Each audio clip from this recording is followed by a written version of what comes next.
Halo semuanya. Di video kali ini kita akan membahas materi surat pribadi dan surat resmi.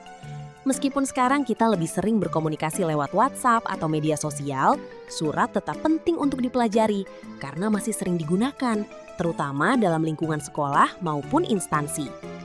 Nah, setelah menonton video ini, kalian diharapkan bisa memahami apa itu surat pribadi dan surat resmi, apa tujuannya, serta apa saja perbedaan di antara keduanya. Yuk, langsung kita mulai.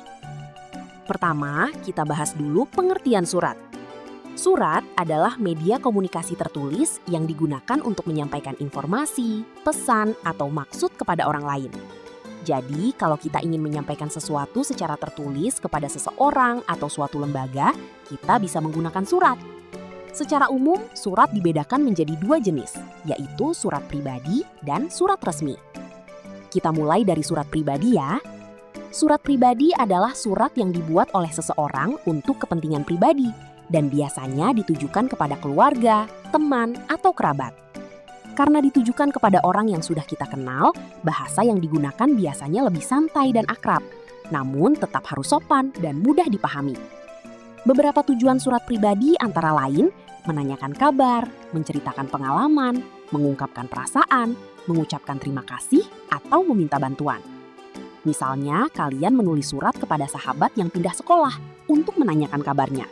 Itu termasuk surat pribadi. Sekarang kita beralih ke surat resmi. Surat resmi adalah surat yang dibuat oleh lembaga, organisasi, atau instansi untuk keperluan resmi. Tujuannya bisa untuk menyampaikan pemberitahuan, mengundang seseorang dalam suatu kegiatan, mengajukan permohonan, atau memberikan informasi resmi. Karena bersifat resmi, bahasa yang digunakan harus baku, jelas, singkat, dan sopan. Contohnya adalah surat undangan rapat dari OSIS atau surat pemberitahuan dari sekolah kepada orang tua.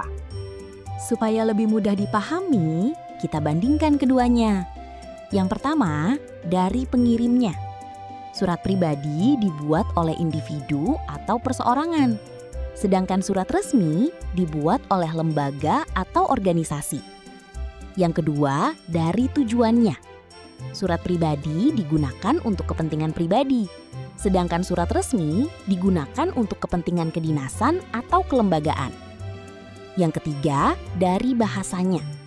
Surat pribadi menggunakan bahasa yang lebih akrab, sedangkan surat resmi menggunakan bahasa Indonesia yang baku dan formal. Yang terakhir, dari kelengkapannya. Surat pribadi bentuknya lebih sederhana. Sementara itu, surat resmi memiliki bagian-bagian yang lebih lengkap, seperti kop surat, nomor surat, dan tanda tangan pejabat yang berwenang. Sekarang kita lihat unsur-unsurnya. Pada surat pribadi, unsur yang paling penting adalah tempat dan tanggal penulisan, alamat tujuan, salam pembuka, isi surat, salam penutup, serta nama atau tanda tangan pengirim. Sedangkan surat resmi memiliki unsur yang lebih lengkap, yaitu kop surat, nomor surat, tanggal surat, lampiran jika ada, perihal, alamat surat, salam pembuka, isi surat, salam penutup, dan tanda tangan pejabat yang berwenang.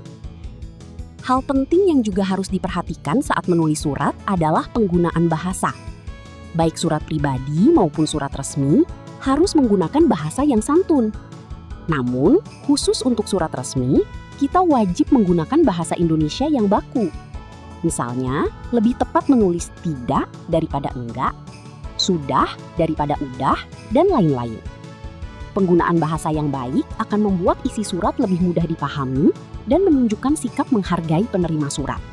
Nah, sekarang kalian sudah mengetahui bahwa surat dibedakan menjadi dua, yaitu surat pribadi dan surat resmi. Surat pribadi digunakan untuk kepentingan pribadi dengan bahasa yang lebih akrab, sedangkan surat resmi digunakan untuk kepentingan lembaga atau instansi dengan bahasa yang baku dan formal. Jadi, sebelum menulis surat, pastikan dulu siapa penerimanya dan apa tujuan surat tersebut. Dengan begitu, kalian bisa menentukan bentuk dan bahasa surat yang tepat. Terima kasih sudah menyimak video ini. Semoga materi hari ini bermanfaat dan membantu kalian memahami perbedaan surat pribadi dan surat resmi. Sampai jumpa di video pembelajaran berikutnya. Tetap semangat belajar!